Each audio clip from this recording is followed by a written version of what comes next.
Ao longo dos mais de 70 anos de história da Fórmula 1, uma grande variedade de circuitos fez parte do calendário mundial da categoria. E tivemos tantos circuitos permanentes quanto de rua, semi-urbanos e, obviamente, cada um de tamanhos e distâncias diferentes. Atualmente na F1 os circuitos normalmente têm entre 4 ou 5 km de extensão, com exceção de Mônaco e Spa. Mas no automobilismo de antigamente, essas distâncias eram ridiculamente maiores nos circuitos de Fórmula 1. E ter pistas de 10, 15 ou 20 km era algo comum em uma Fórmula 1 muito diferente da que conhecemos hoje em dia. E como uma pequena homenagem a um vídeo que fizemos quando este canal era apenas uma coisinha pequena no pensamento do seu apresentador. Vou te contar sobre os circuitos mais longos que a história da Fórmula 1 já teve, como um pequeno top 10, para que possamos conhecer juntos os circuitos mais absurdamente longos que já existiram na história desta categoria. Então, senhoras e senhores, sejam bem-vindos ao top 10 dos circuitos mais longos da história da Fórmula 1. A África é um continente com pouca presença da Fórmula 1 recentemente. Apenas 2 países sediaram um grande prêmio desde 1950, a África do Sul. E o 10º lugar deste ranking é o país Marrocos, e o circuito que ocupa essa posição no ranking. Foi criado na região de Ain Diab, perto de Casablanca. Estreou na Fórmula 1 em 1958, sua única aparição no calendário mundial da categoria. Era uma pista construída nas estradas que ligavam Casablanca e Assemur, projetada na época pelo Real Automóvel Clube de Marrocos. O circuito media 7.603 km com um traçado muito rápido e longas seções de velocidade, onde na época Stirling Moss marcou o recorde de volta com o tempo de 2 minutos 22 segundos 05. Mas teve o grande azar de que em seu único grande prêmio na história, o piloto Stuart Lewis Evans teve uma falha no motor, seu carro acabou batendo e ele faleceu 8 dias depois daquele grande prêmio por queimaduras graves.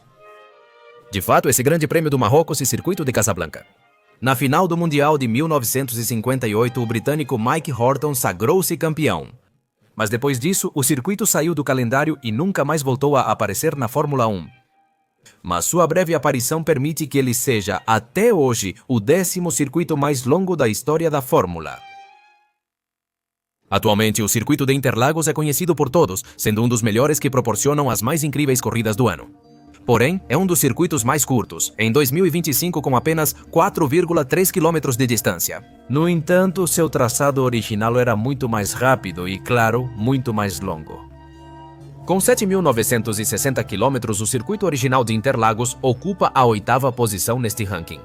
Esse circuito foi construído em 1940 em São Paulo, como um circuito permanente, para proporcionar um ambiente seguro e controlado para as competições que ocorriam na região.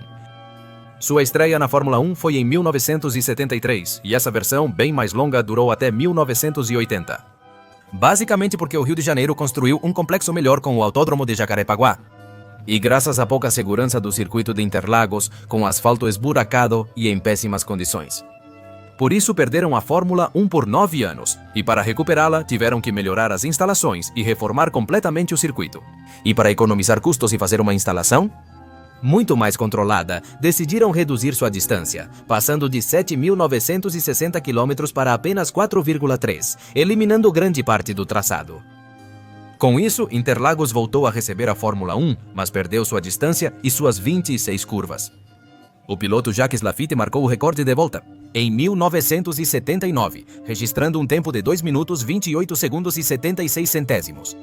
E com 7.960 km, o antigo e original circuito de Interlagos fica com a 9ª posição deste ranking.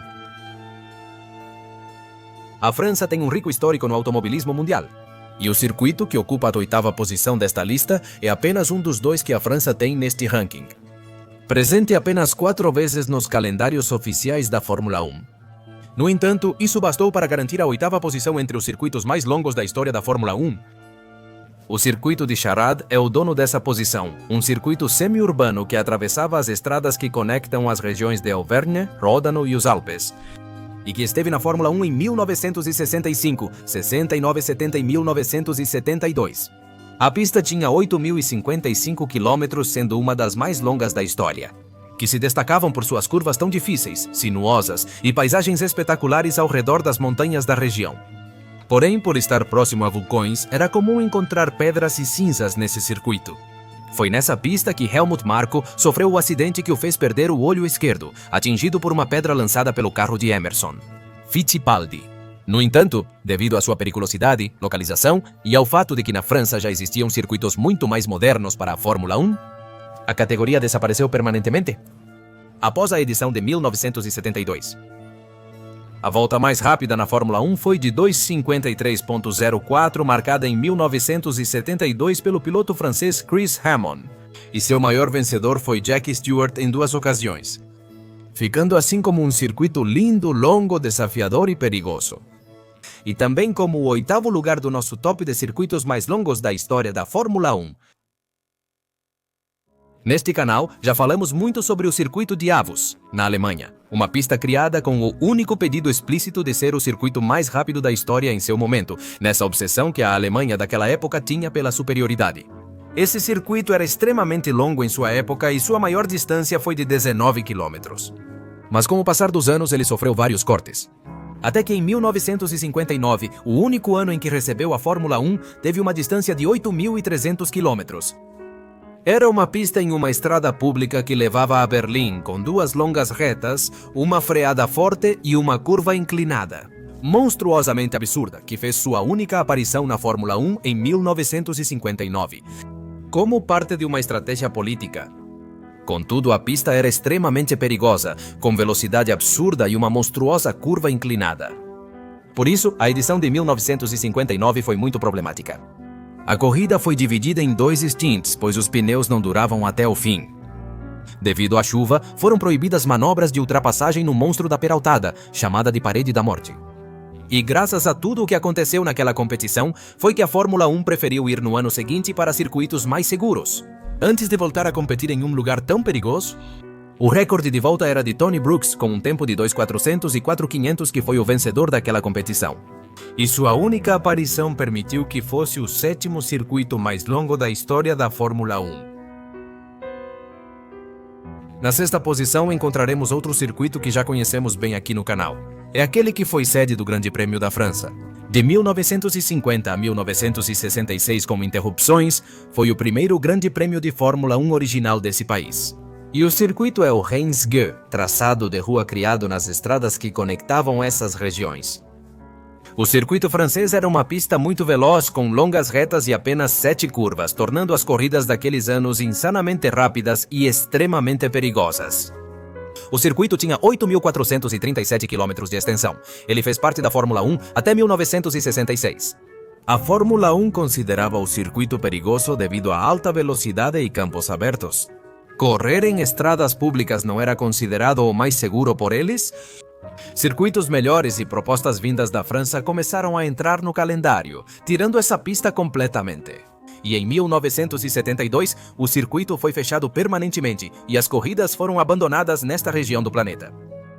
A volta mais rápida foi de 2:10.302 pelo piloto Paulo Hopkins, em 1967. E atualmente, e é difícil que isso mude, é o 6º circuito mais longo em que o mundo da Fórmula 1 já competiu. Os Estados Unidos hoje podem se orgulhar de ter 3 grandes prêmios em uma única temporada. Além disso, vários circuitos americanos já fizeram parte da Fórmula 1, como Indianápolis, Las Vegas, Watkins Glen, Detroit e Long Beach. Mas em 1959, o circuito de corridas no aeroporto militar de Severin sediaria o único grande prêmio dos Estados Unidos de sua história. E hoje em dia, esse circuito é amplamente conhecido por ser uma das joias das corridas de resistência. Mas na época era uma das melhores pistas dos Estados Unidos da América, sua distância naqueles anos era de 8.369 quilômetros. E por ser um circuito criado em um aeroporto, em uma pista muito rápida e desafiadora, os pilotos se deparavam com um traçado que eles consideravam bastante divertido, que viu naquele ano Bruce McLaren como o único vencedor na história da Fórmula 1 nesse circuito de Sebring. E como volta mais rápida, os 3 minutos marcados pelo Cooper de Stirling Moss. Contudo, devido à baixa presença de público nessa corrida, já que a pista é muito afastada da sociedade. Os altos custos organizacionais impediram o retorno da categoria a Sebring. A data foi transferida para outros circuitos nos Estados Unidos da América, mas essa única aparição no calendário permitiu que seus 8.369 quilômetros permanecessem até hoje como a 5ª posição da nossa lista de circuitos mais longos da história da Fórmula 1. Monza é o templo da velocidade. O circuito com a maior velocidade média e um dos mais longos do atual calendário da Fórmula 1. No entanto, esse traçado, construído em 1922 como um circuito para testar carros italianos em condições, anteriormente e em seu desenho original, era muito mais rápido do que sua versão atual, muito mais perigoso e acima de tudo, muito mais longo.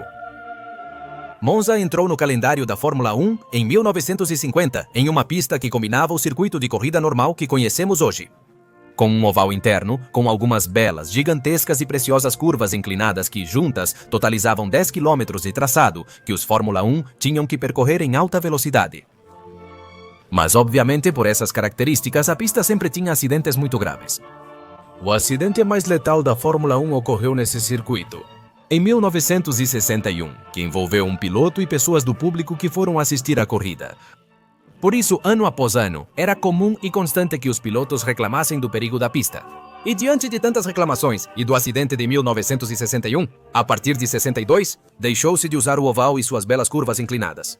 E o circuito foi completamente reformado para torná-lo muito mais seguro, perdendo assim sua imponente extensão, ficando reduzido a 5 km.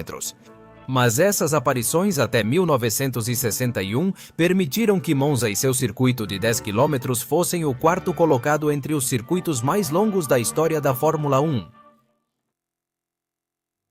Spa-Francorchamps é atualmente o circuito mais longo da Fórmula 1, com um percurso de 7 km, sendo o único com essa extensão no calendário atual. No entanto, esse circuito já teve seu tamanho reduzido no passado e sua distância anterior faria o atual tremer completamente. E é que de 1950 a 1970, o circuito de Spa era o dobro do comprimento, já que sua pista atravessava regiões como Stavelot, Francorchamps, Malmedy e tinha uma distância de 14.120 km.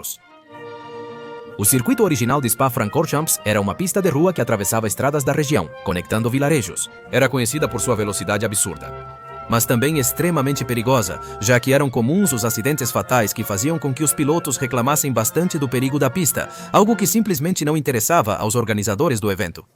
Porém, era comum carros baterem em barreiras de contenção e pilotos perderem a vida. E até mesmo, em certa ocasião, um carro chegou a saltar para o telhado de uma das casas que cercavam o circuito. Devido ao perigo, em 1970 foi realizada a última corrida com o percurso de 14 km. Como a F1 considerou a pista de Spa muito perigosa, ela foi para outro circuito. Para garantir o retorno e aumentar a segurança, decidiu-se encurtar totalmente a pista. Isso para a distância atual de 7 km. Isso permitiu que, em 1983, o circuito retornasse à Fórmula 1. O vencedor da última corrida, realizada com a configuração de 14 km, foi o mexicano Pedro Rodríguez. Mas com essa distância, Spa acaba ficando com o bronze no nosso top de circuitos mais longos da história da Fórmula 1. O circuito na segunda posição desse top pode surpreender muitos. Que não seja o primeiro lugar, já que estamos falando de um circuito que existe até hoje, que continua sendo incrivelmente grande, utilizado por muitas categorias. Motor. Apesar da Fórmula 1 não ter retornado a essa pista, e creiam, jamais retornará, o Nürburgring Nordschleife, conhecido como Inferno Verde, é o segundo colocado deste ranking. Pista localizada na região de Eifel, na Alemanha, que sediou este grande prêmio até 1976. A pista que a Fórmula 1 utilizou até então tinha a distância de 22.835 km. Era um traçado permanente, cercado por grandes florestas, com condições de segurança precárias, resultando em acidentes constantes que levavam à morte de pilotos. E como o circuito era tão absurdamente grande, a chegada de ambulâncias ou caminhões de bombeiros ao local dos incidentes demorava demais, o que evidentemente aumentava o risco de mortalidade. Essa foi uma das razões pelas quais a Fórmula 1 abandonou o circuito, já que em 1976 Niki Lauda sofreu seu terrível acidente que quase tirou sua vida.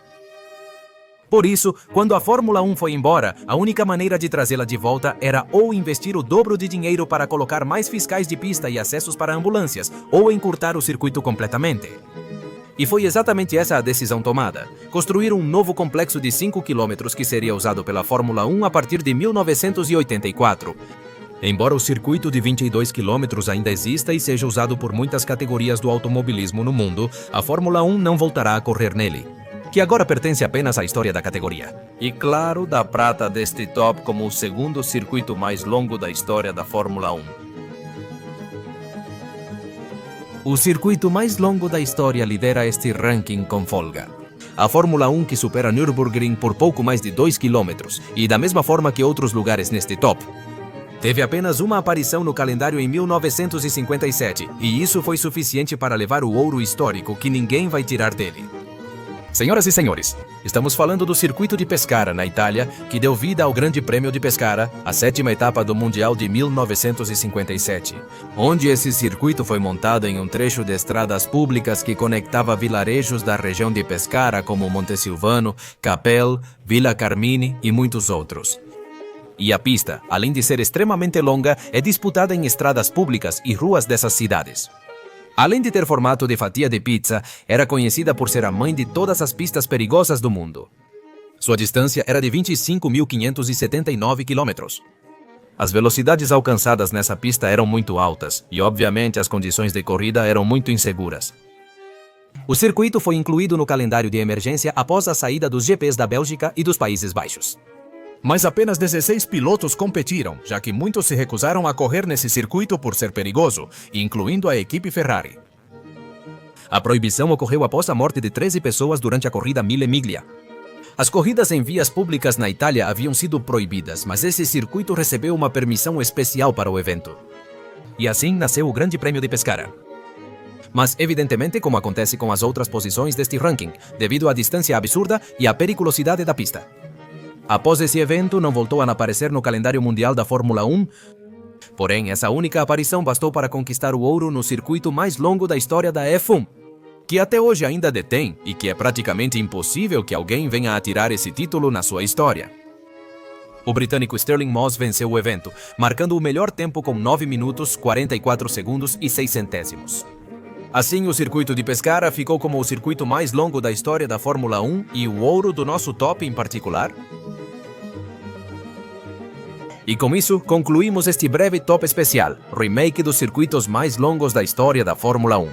Mas é aqui que eu te pergunto, você conhecia a história desses circuitos? Gostaria que falássemos mais profundamente sobre eles em algum outro vídeo? E qual deles você mais gostaria que voltasse para a Fórmula 1 mesmo sendo impossível? Me contem todas as suas opiniões na seção de comentários. Se você gostou do vídeo, deixe um joinha pra gente. Até mais!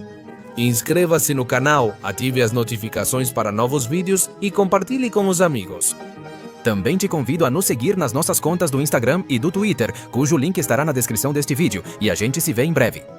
Para mais conteúdo no Skyline Racing. Obrigado por nos acompanhar. E até logo.